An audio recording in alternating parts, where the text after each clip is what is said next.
Welcome back to another Pausecast dedicated to supporting your efforts to pause during the day to recenter and help you develop inner peace. We are your hosts, Esterlee Molyneux and Dr. Ryan Stolworthy. Welcome. Today we have a special treat as we welcome a dear friend and esteemed colleague, Terryl Warner, to our Pausecast. Terryl serves as the Director of Victim Service Programs at the Cache County Attorney's Office in Logan, Utah. Well, Terryl, we are super excited to have you join us today on our Pausecast.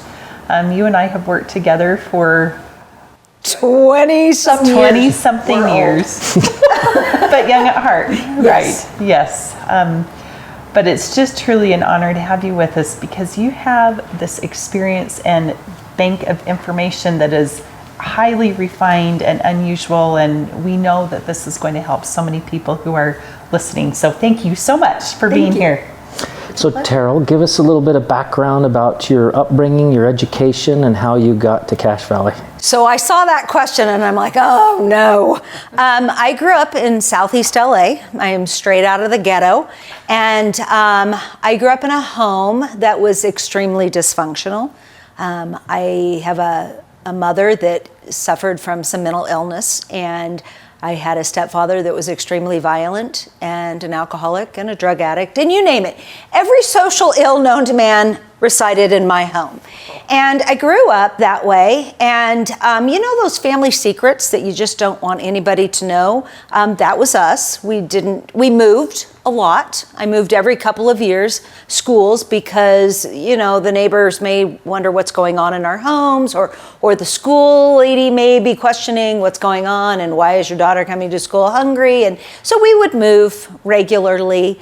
And we had the police at our home on a regular visit. It was a hard upbringing. And I remember I thought education would be my ticket out.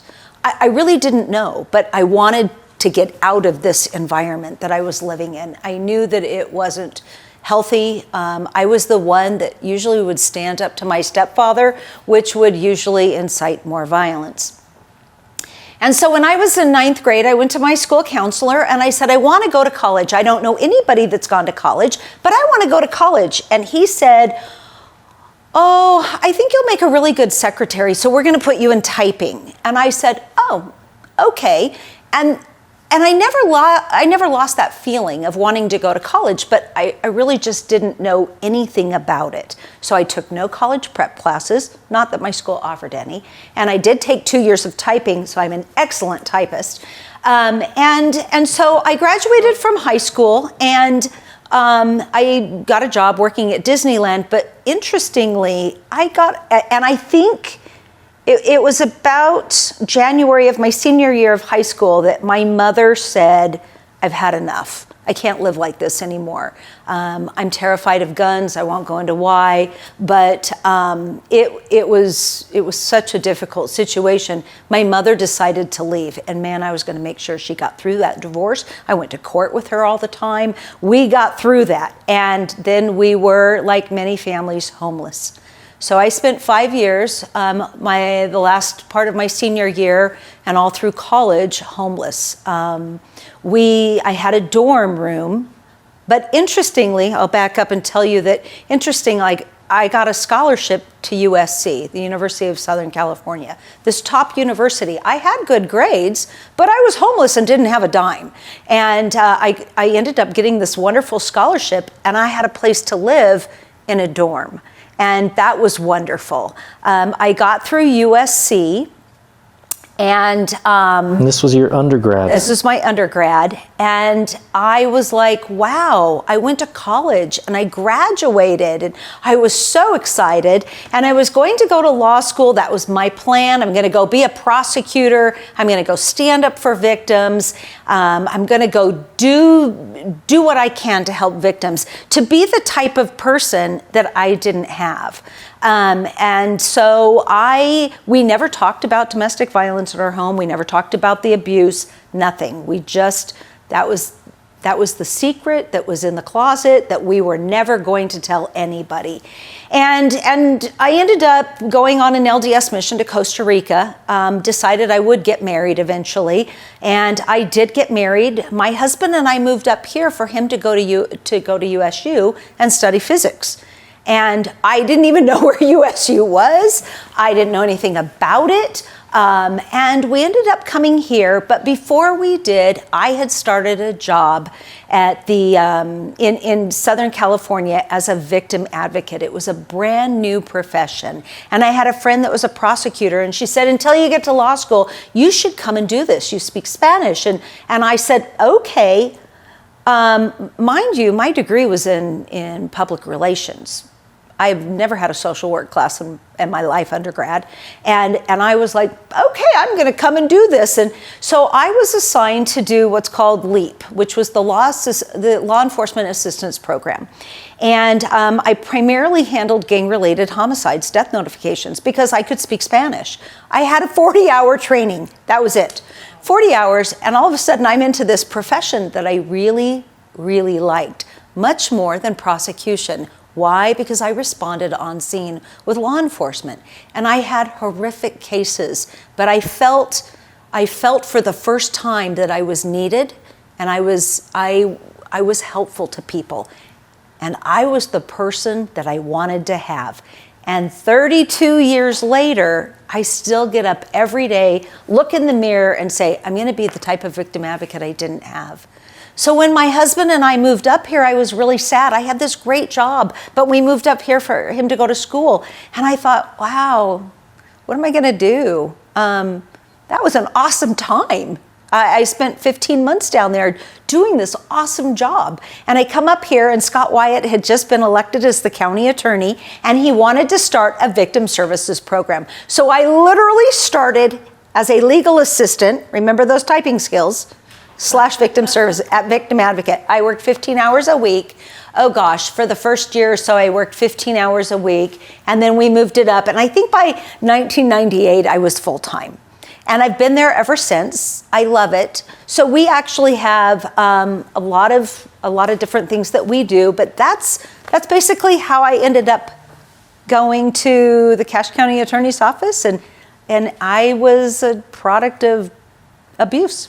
So when you were in school and you were homeless, was that something that you ever talked about with anybody, or was that something that you shared? No. Nobody ever went. I didn't have a house. So when friends would get together and they'd say, hey, we're going to go to my house for the weekend, and I would always say, that's great. Nobody could ever come to my house. I didn't have one. Wow.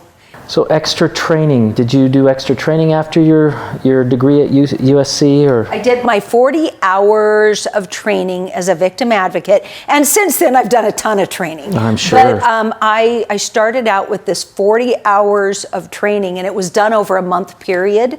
And then I was supposed to do primarily domestic violence and sexual assault cases. I was going to help victims of domestic violence and sexual assault. But then when they realized I could speak Spanish, they're like, well, we're going to put you over here. So that was a little different. And I loved it. I loved being on scene. I loved responding. I loved helping people through the most traumatic events of their lives. Why? Because I've been there. I know what it's like for the police to come to your home on a regular basis. I know what it's like for the neighbors to wonder what's going on. I know what it's like when law enforcement gets frustrated because somebody goes back and goes back and goes back in a domestic violence situation. I know what that's like. I know what those feelings are like, where you're like, oh, come on.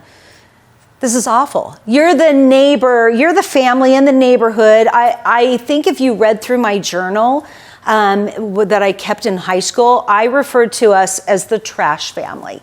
And that's literally how it took me years to get over that feeling of being the trash family.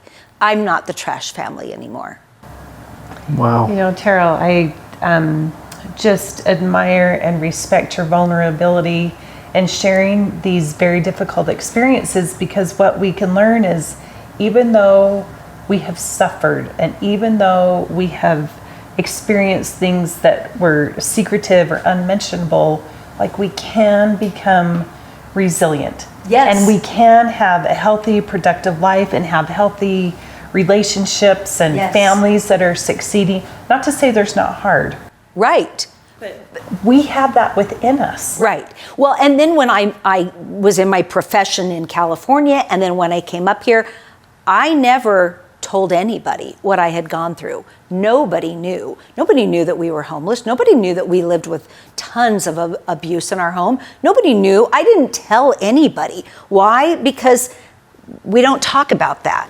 My husband knew, and the only reason my husband knew is because I knew him in high school, and he helped us move on various occasions. And at one point, when we'd been homeless, it was his father that actually found us a house at some point when I was graduating from USC, and it was Alan's dad that helped us find a house. Alan's moved our family more than my brothers have moved us. And so we don't talk about that.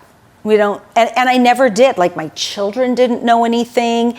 And then we had 2 rocket scientists that were killed by a texting driver. And Matt Richtel from the New York Times wrote a series of publications called Driven to Distraction, and he wins the Pulitzer Prize. And he wants to write a book. And we were working on the case, and everything was fine for the first year. We talked about the case, we've gone over the case, and because I pushed that case really hard. And it was the first time somebody in the country had been prosecuted for texting and driving. It was the first case of texting and driving. So we're working on this, and one day Matt calls me and he's like, so I want to talk to you about why you are the way you are. So let's go back to when you're 5 years old. And I was like, oh, we're not going back to when I'm 5 years old. And he said, I'll be up, I'm going to fly up, and we're going to talk about why you are the way you are. And I was like, oh crap. That means, so I had a decision to make. We're a year into this book. I had a decision, and it was hard. Do I share my story that would go publicly, or do I keep the secrets bottled up? And I talked to my husband. I brought my kids together and said, you don't really know what I've gone through. Do we do this? And Matt showed up, and I will never forget, I had my journals from junior high and high school and after high school. And they sat there in my living room and read those journals, and I was and then they were laughing about things like, oh, I had a crush on this guy. And I mean, they were laughing about it. But then there were a lot of things in there that were pretty hard. And I had to make that hard decision to say, okay, it's out there. Now everybody knows. Anybody that's read the book of Deadly Wandering knows my background. And I don't still bring it up. I don't do it a lot, but it's there. And it has shaped who I became. And how interesting, I'm just thinking, the first time you're sharing your story is with a journalist from New York City who is a Pulitzer Prize winner. I know. This is so you. It's like, go big or go home. That is Terryl Warner to the T. Yeah. So the book came out. And people read it, and we were on all these shows, and everybody read it, and I'm like, yep, that's me. I look back, my mom and I had a number of discussions about that because my mother did not want anybody to know. Nobody has the right to know that we lived in this nightmare. And she was really, really upset about the idea that I would talk.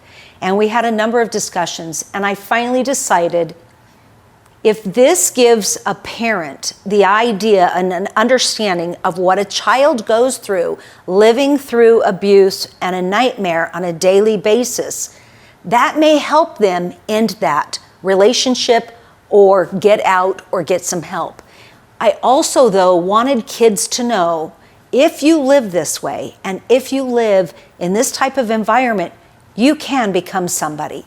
Because that's the thing. Danny would get drunk and he would tell me that I was never going to amount to anything.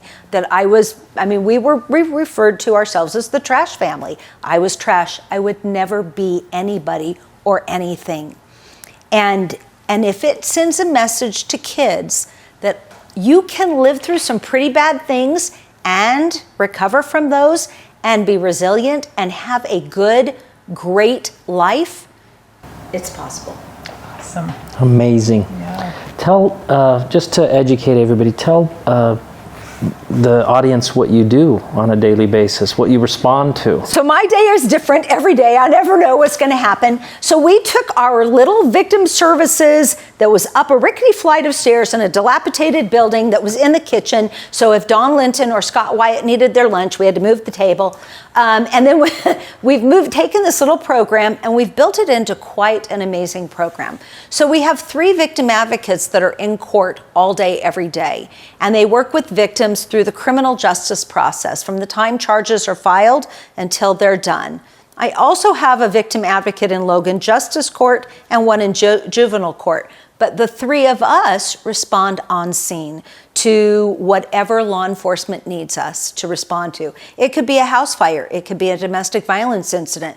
We primarily do most all of the death notifications of sudden and unexpected death, which are your SIDS deaths, your traffic fatalities, your suicides, your homicides. We handle all of that. The 3 of us do. And we make a really good team. We help out each other. We help law enforcement. And that way, law enforcement can do their jobs and we can take care of victims.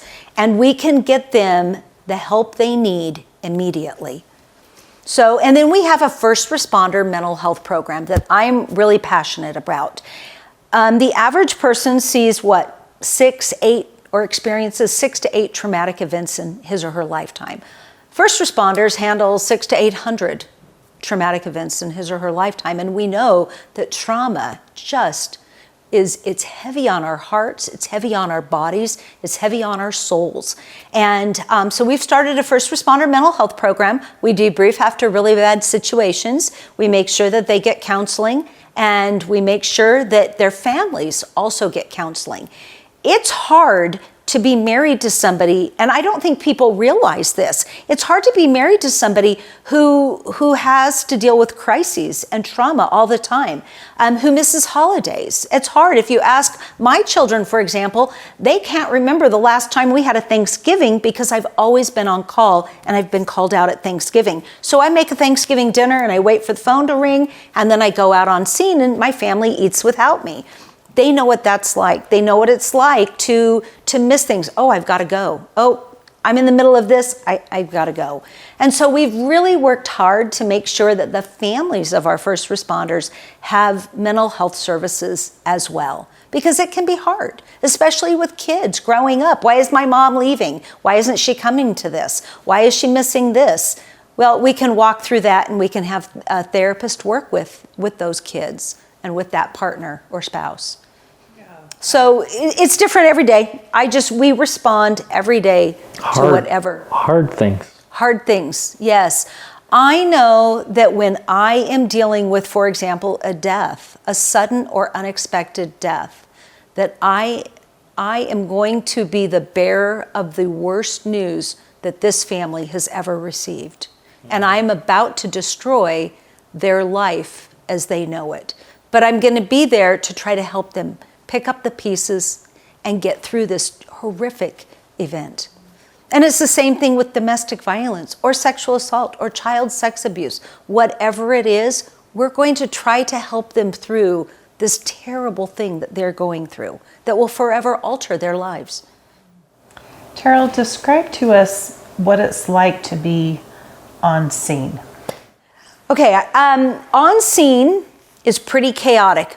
Now, we know that people are going to be crying. People are going to be emotional. I've had people throw up on me. We have people that just fall apart. They're catatonic.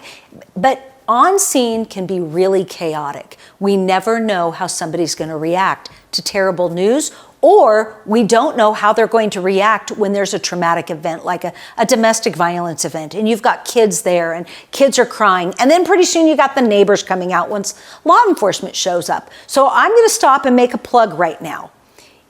Can I do that? Please. Okay, my plug is that if you see law enforcement pull up to a home, please don't go out and take pictures. Please don't post pictures. Please don't post things on social media. Let us do our jobs. We are in a race against time, and nobody wants to have whatever's happening, their traumatic event, published in social media. They don't want that. And yet we see that all the time. And it's really hard. Be respectful. Let them grieve. Let them have their traumatic event that is going to forever alter their lives. They don't need to have people watching and videoing it. It's really hard. I had a woman one time at a house fire. There were probably 100 neighbors out videoing this house in our valley burning, and the woman who owned the house lost it. And she just started screaming and crying, "Don't video this, leave me alone, leave me alone." It's her tragedy. And yet it's all being published on social media. And so it makes our jobs harder. And we want to be sympathetic and empathetic with families going through difficult times. So as you're describing the scene, I'm picturing chaos, high emotion. Are you generally there when a person learns about the tragedy, or are you called in after you're notified it happened, or maybe some of both? It's different. So if we're doing a death notification, we usually do it. We'll go with an officer, and I'll talk to the officer, and we'll have it planned. Who's going to speak? What's going to happen? And then we knock on the door. We ask to come in, and people know. They know when they see us show up that there's going to be something bad. So an example might be if somebody was in a car accident. Yes. We're going to go and let that family know. And we know that death notifications, for example, in person, reduce complicated grief. And that's what we need to do, is not do it over the phone unless it's some specific reason why. But if they live in this valley, we are going to track them down and do it in this valley. If it's a domestic violence scene or somebody that's been sexually assaulted or assaulted in some way, we'll get a call from dispatch to come out. And a lot of times the family's already, they're there, and we just get called out, "Can you help this person?" And we start to figure out what safety planning. We're going to do some crisis intervention. We're going to try to figure out, what do you need? Do you need to get to a safe location? Do you need to get to a family member's house? The county gave us vehicles, so the three of us have vehicles. We can transport victims if we need to. And we're going to do some crisis intervention, some deep breathing, not debriefing, deep breathing. Box breathing is really good on scene. And then we'll figure out what our game plan is by what they need. So it's just depends. If we do a death notification, we're going to be out there doing that with them. So Cache Valley is viewed as a pretty safe place, and it's a very safe place to raise a family, but yet there's a lot of trauma that goes on in Cache Valley. Is it good for us to be educated about it? What can we do to maybe help the situation? I think there is this idea, and I'm actually doing a presentation on social media and gaming and things like that, but there seems to be this mantra that everybody else lives in has a perfect life. Their homes are beautiful, and inside's perfect, and there's no mess in the house, and mom and dad are perfect. And there seems to be this idea of perfectionism. And I don't know if it's in our Utah culture, or if it's in a Cache Valley culture, or what it is, but there seems to be across the board this idea of perfectionism. And then I'm not perfect. If you walk into my house yesterday, my dog got into the boiled eggs and my kitchen floor was a mess. And I had to sweep it up really quick and go to work. But houses get messy. They're messy. Kids are messy. People are not perfect. And we have to get out of this idea that we are not perfect, and nobody is. And it may be that they look perfect on the outside, but it's not. And when we start comparing ourselves to each other, then it creates this problem, I think, where I just can't measure up. And I have these secrets. I've been abused. I don't want anybody to know.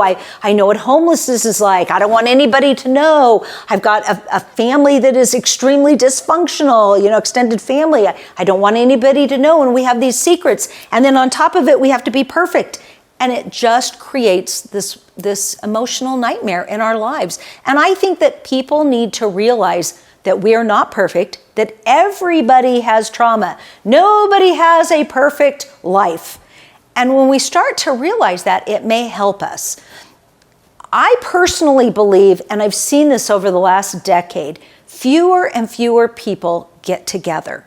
They don't socialize. They don't go out and hang out. I think what keeps me sane is I have two dear friends, Jill Parker and Jody Morgan, and we have our mental health breakfast a couple of times a month at Angie's, and we sit and just talk and visit, and it's enough to rejuvenate us for the next week or two, or the next 3 weeks. And we can talk about problems, and we can talk about issues, and we can talk about successes and happy things, but we go through the gamut of things that we discuss. And I think people need to go back to that.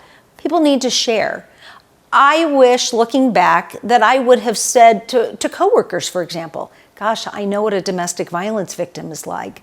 I wished I would have said, I know what it's like to not want anybody to know what's going on in the four walls of your home. And so I think that idea that we're perfect just really contributes to emotional difficulties. We don't want to tell people about our problems because then they'll know we're not perfect. I remember a presentation you gave a few years ago, and I was really taken back by this thing that you're sharing, that a lot of your responses in the valley are up in the perfect areas, the areas where there is affluency and there's beautiful homes and the people are beautiful and their lives seem beautiful outside. And you said, and you could correct me if I'm wrong, that a lot of your responses are up on the benches of Cache Valley. Yeah, we have a lot of problems up there as well. And in affluent areas, where I can tell you, I don't really respond so much into, like, for example, the trailer park in Hyrum. I mean, I have a lot of friends that live there because they're part of my ward, but we don't respond there as much as we do other places. It's in typically wherever we are in our scenes, we do a lot in affluent areas where the life is perfect. Where everybody thinks life is perfect, and there's no problems. And there's no problems. And it's hunky-dory, and the house is always perfect, and everybody's perfect, and they get up and they look perfect, and the whole day is perfect. And that's just not our reality. We know that.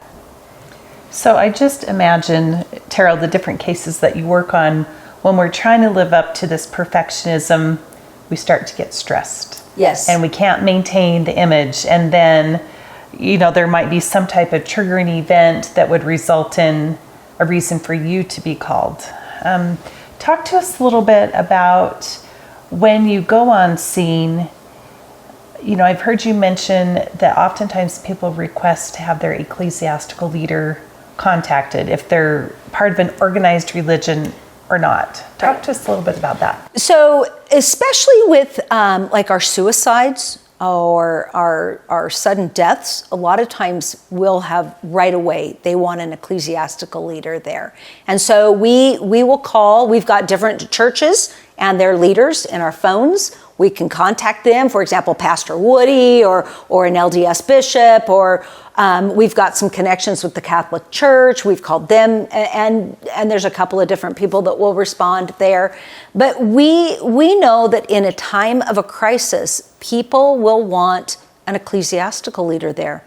A lot of times in our mental health issues, when we're doing a welfare check, or we have a domestic violence situation or a child abuse situation, they want their ecclesiastical leader. Whether that person is active in their faith or not active, they want an ecclesiastical leader. And it's really interesting to me when they want that. So we'll track down somebody and say, I need you to come to this scene, and this is what's going on. And a lot of times, most of the time, the ecclesiastical leader will say, what do I do? And then we have to brief them on the phone. Well, I'm going to need you to come in and do this and this and this and this.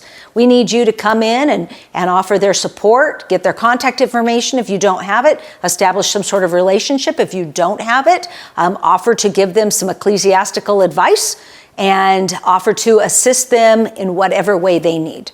So we do a really quick brief, but most of the time an ecclesiastical leader will ask us. Now, Pastor Woody is the chaplain at the sheriff's office, so he goes out on scene sometimes with us. We'll call him and say, we need you out here. And he's really good. He can debrief law enforcement on a bad situation. He can help with the family. But we call ecclesiastical leaders all the time and just ask them to come out and help through a difficult situation. We don't need, sometimes I had a woman tell me one time, and it was years ago, and her daughter had been sexually abused. And she said, you know, when my sister had cancer, people brought meals over for a month to my sister's home. My daughter is sexually assaulted. It's out there that she was sexually assaulted, and nobody knows what to say. So, and they avoid her. And she was really hurt by that. And so we do talk to ecclesiastical leaders. Make sure you're making some sort of contact with this family. Have somebody in your faith make contact with this family on a regular basis so that they're not forgotten, no matter what the situation is. So we hope that ecclesiastical leaders will get some good information from the Utah Faith Summit and have a little bit more of, have more tools in their toolbox than what they've had right now. It's interesting that after time, you know, it's one thing to gather with the initial event and help and support and encourage, but it's the after time that becomes really critical. That's where the processing is going on and the loneliness starts to develop, and that's the time that we really need to continue to connect and contact and reach out and support an individual. Right. I remember many years ago, I responded to a traffic fatality where a man was killed. His wife and kids were injured, but they were okay. And I remember saying how sad it was, and the viewing was packed. And I remember our then county attorney, George Dane, saying, I'm not worried about right now, I'm worried about in 3 months.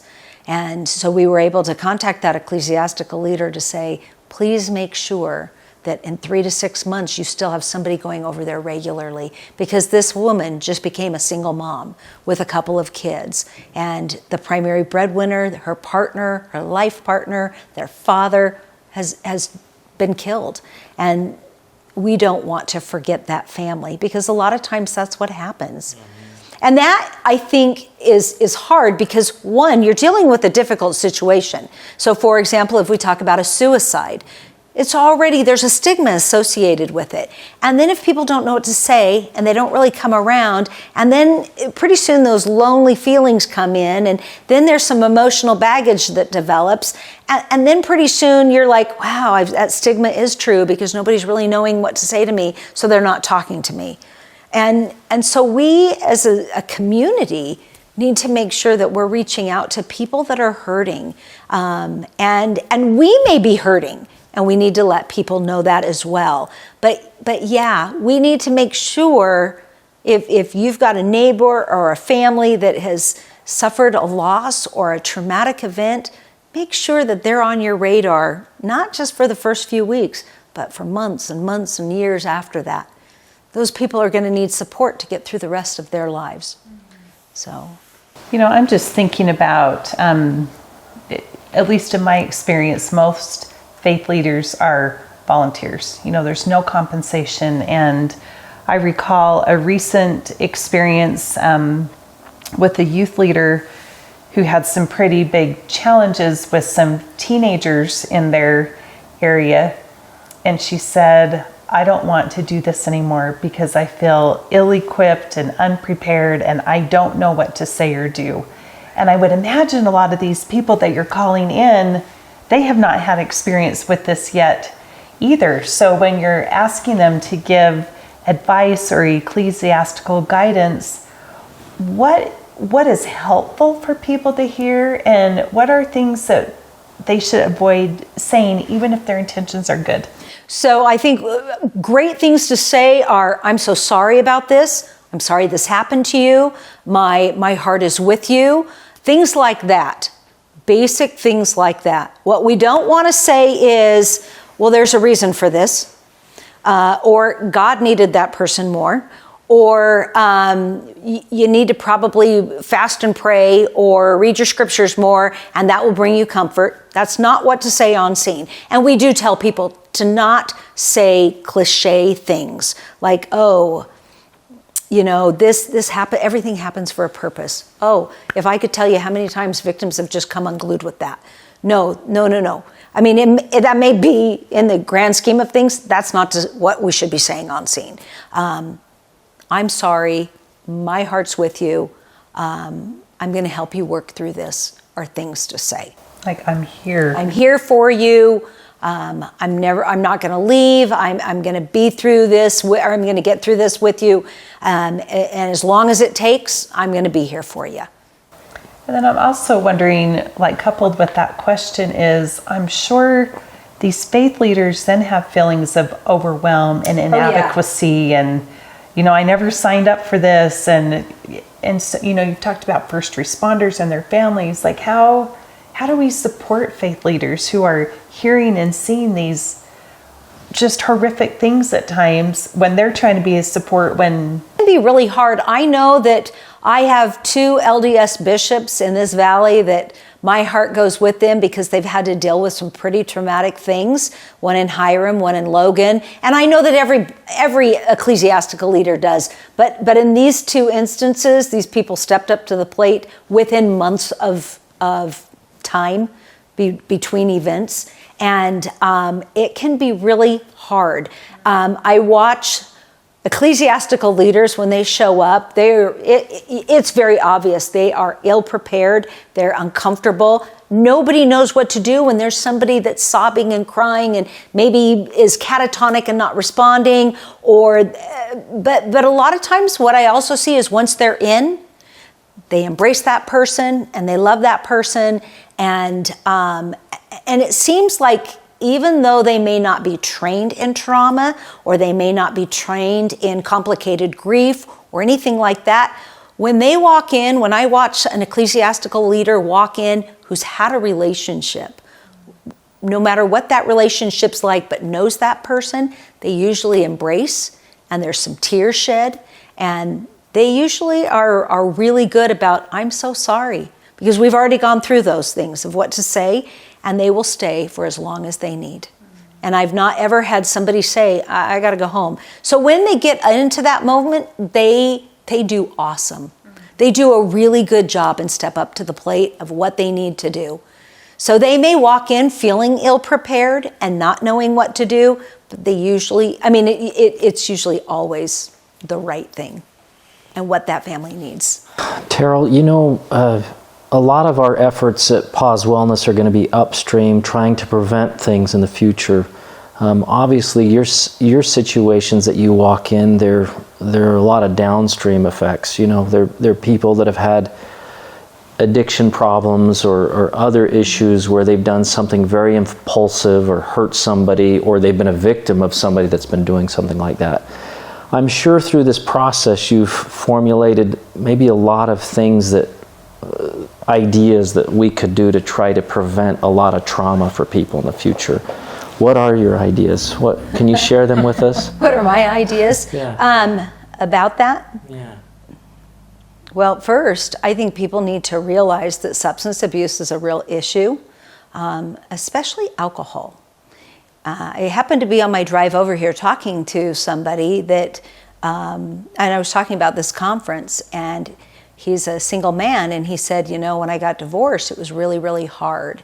And so we talked about alcohol and substance abuse. A lot of people tend to use that as a mask. And so I think people need to be cognizant of that. If it's in their home and it's getting out of control, they may want to help somebody get some help. They may want to encourage getting help. But I think it's okay to say, you know what, this is the way I've been living. And I know how hard that can be. Trust me, I know how hard that can be to say, this is what I've lived through and this is what I'm living through. But the minute you start saying, this is my experience in my home, we're dealing with substance abuse, or we're dealing with mental illness, or we're dealing with a mental health crisis, or anxiety, or depression, or whatever it is. Once we can say that, I think that's part of the battle. We can start to get our support system around us. Who do we trust? Who do you care? I mean, who will help you? Not say, oh, you're depressed, well, you just need to get out of bed. You just need to pull your bootstraps up. But who can help you and say, gosh, this really sucks. I'm so sorry. And I think that people need to be informed. I read a book one time, and it was called The Depression Cure by Dr. Stephen Ilardi. And he's out of the University of Illinois. And it was fascinating. And he talked about, for example, exercise every day. What a great thing if you and your partner or your kids can go on a walk and get outside and go for a walk for 30 minutes. That may help with some of the mental health issues that we're seeing. Isn't that that's a basic, free, interesting little thing. The other thing he talks about, which is really interesting, and I'm going to bring up in my presentation, is putting your electronic devices down an hour before you go to bed. And he also talks about putting your devices down when you're with people. So many times I will go out to a restaurant, for example, and I see everybody at the table with their phones. And I'm like, wait a minute, this isn't going to work. You guys aren't communicating with each other.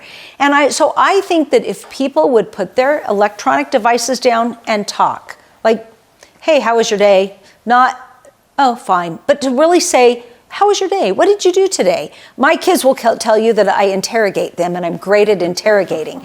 And they're adults now, but they're like, oh no, it wasn't, I couldn't come home and say my day was fine. I would ask, like, what did you do in this class? And what did you do in this class? And what did you learn over here? My husband, how was this period, this class? And how was this class? And what did you talk about in oceanography? And what did you talk about in physics? And I'm great at interrogating. I didn't realize my kids called it interrogation until they were grown. But I think that parents and kids and families need to talk more. They need to say, we need to talk. Like you and I talk. And we can sit and talk for an hour. But a lot of families don't do that. And I think some of the first steps that we need to do are, one, to recognize that there may be issues and to talk about those issues. And then what can we do to fix those issues in our home? Does it need to be that we need to put our phones down? Do we need to go for walks?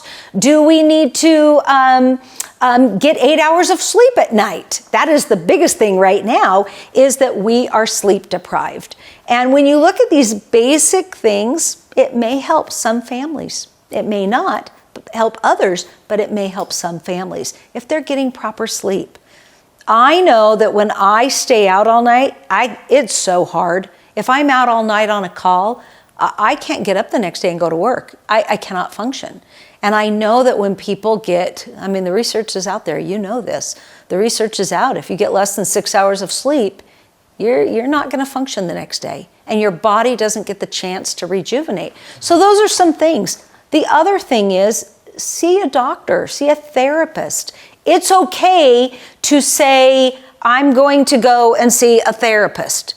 We've tried to remove the stigma. So for example, with first responders, the first year we did our first responder mental health program, not one first responder did it. Not one. Not one in this entire valley. We're talking dispatch, law enforcement, fire department, not one. Why? Because they were supposed to come and get permission to go. Like, hey, I'm going to go to a therapist and I'm going to talk to you that I'm going to go and see this therapist for, 6 to 12 visits. And what we said was not one person came because they don't want anybody to know that they're going. So the next year we went back to the state and said, we're going to redo this. We don't want to know who anybody is. I don't want to know the agency. I don't want to know who the person is. I don't want to know their family member. I just want the therapist to put first responder mental health program, and whether it was a family member, a first responder, or a retiree. That's all I need on the bill, and we'll get the bill paid. And when we do our debriefs, we find that they come now. Jody and I will do it, and they come. But if we can remove some stigmas, nobody seems to want to let people know if they're on medication or not. I had a stroke, so I can tell you I'm on lisinopril. Is that what it's called? People don't want people to know that. They don't want anybody to know if they're going to a therapist. They don't want anybody to know if they're seeing a psychiatrist. Why? I go to my neurologist. I tell everybody in my office, I'm going to my neurologist today. But we don't say, oh, I'm going to see a therapist. So we've tried to make it fairly easy for people. And we do have a lot of therapists in the Valley. They're willing to see people. And I'm hoping that if this conference can remove some of those stigmas, it would be really beneficial. It's okay to say, I'm not doing well today. You know, in a lot of my research, it's talked about all the things that you just talked about, and you even implied people aren't gathering together, and families aren't sitting down together and having dinner together, which was a very traditional family experience, right? They're so busy, and there's a lot of evidence that is a really critical, exceptionally helpful thing for a family to do, just to sit down and eat, break bread together, and talk about your day. Right. And remove the distraction of a cell phone or whatever. Yeah, to have no distractions. I didn't have that opportunity growing up of sitting down at a dinner table and eating with a family. And so when we raised our children, and my schedule is very hectic, I can tell you though, on the weekends and especially Sundays, our family gathered at our family dinner table, and I cooked, and I do meal prep because it's the only way, and I've been doing it for years.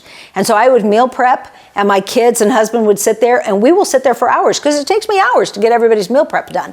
And I love to cook, and then my kids will try things, and my husband, and I may try this recipe or this recipe, and oh, you're going to try it. I think there's a lot to be said for food. But I think people need to acknowledge that there may be problems.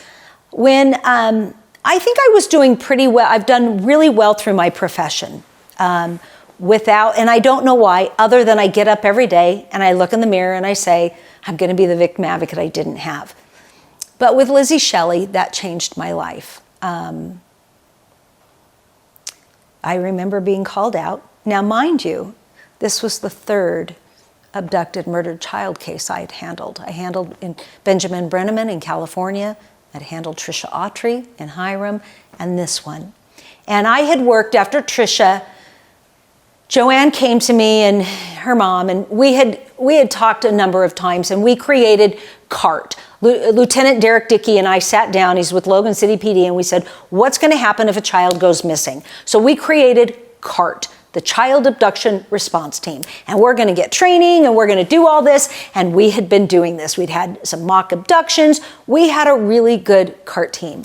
So we were activated right away.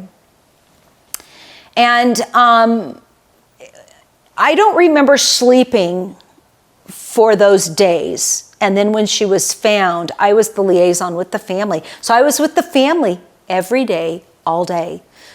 Into the night. And we had to go over there 6 times a day. Julie and I went over 6 times a day. And then there were other times that I would be over there by myself. And then when we found Lizzie and I had to go over with Tony Baird and tell this family, it was horrific. It was excruciating. And then I have a family that has just gone through the worst thing they have ever gone through. So we stayed and helped. We had to plan a funeral. We had to organize things, the viewings, all of that. And I remember it'd probably been 3 weeks, and I was not sleeping, and I've never been able to sleep. I'm not sleeping. Apparently, I wasn't talking. I was just shut down. And it was 3 weeks to the day, and my husband said, we're going to go for a walk in the canyon. And I said, okay. He said, you're not doing well. And I said, I'm not doing well at all. I can't. It was hard for me to go to bed. It was hard for me to sleep. It was hard for me to get up. I could not function. And there was a lot that we had to do with this case and with this family. And I don't think I had ever worked so hard on a case besides Des Turner's case, the amount of time that took on this case.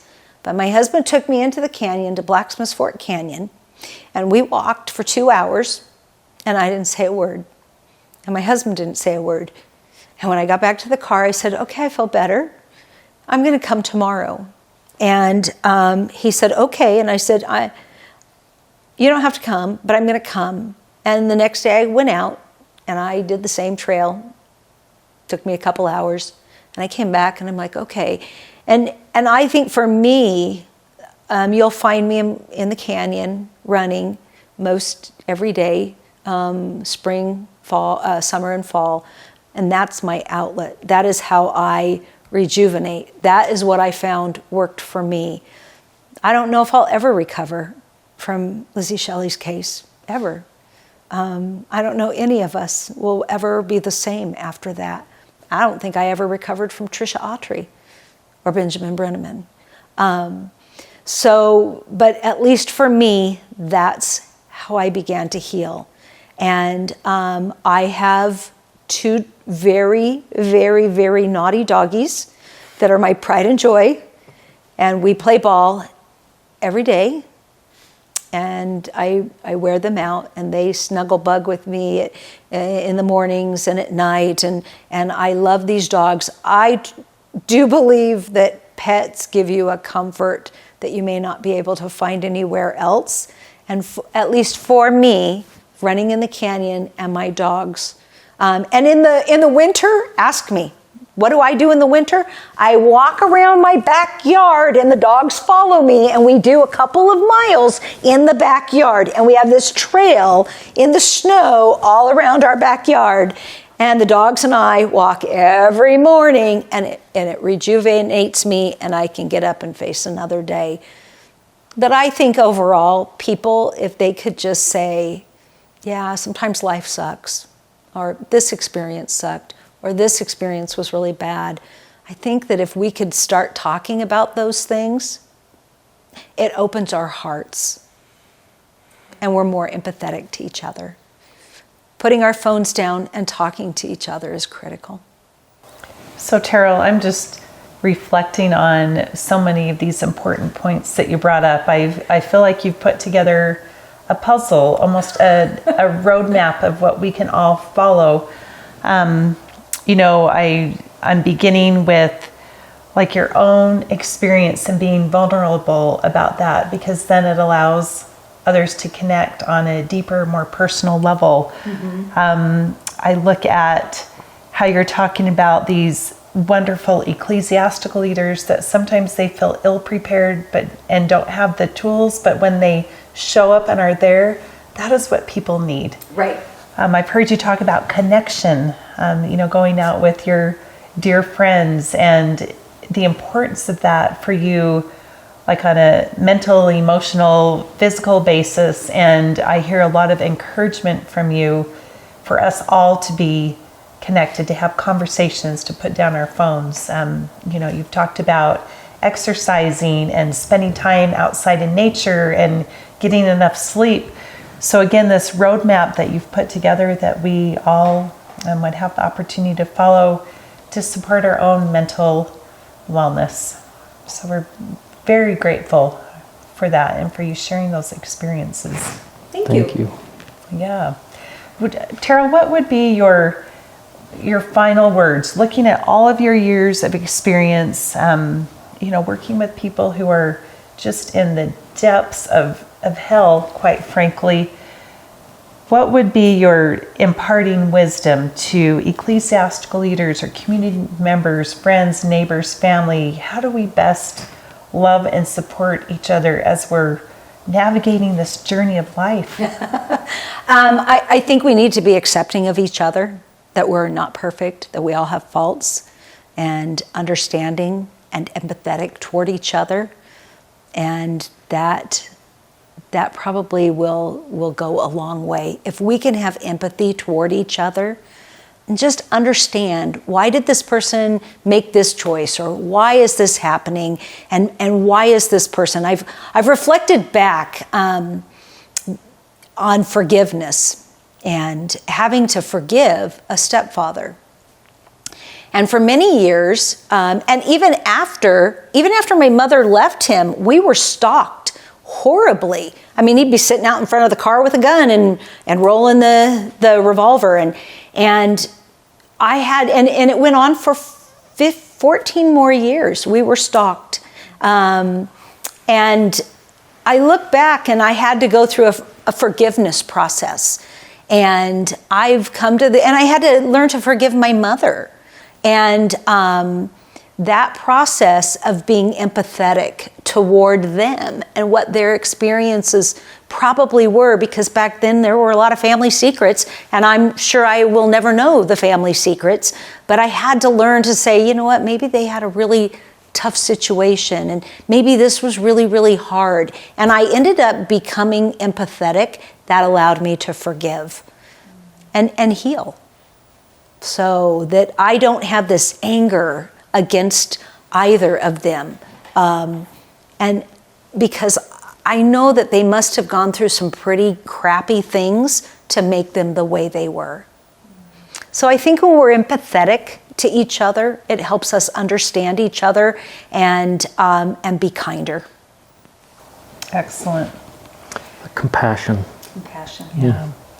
Well, there are no words to express our appreciation, not only for your participation in the podcast, but for you helping to make, in a large part, the Utah Faith Summit on Mental Health become a reality. We're so grateful for your personal support and that of the county, and look forward to learning more from you at the summit. Thank you. I look forward to this. We're going to do a lot of good together. Yeah, we are.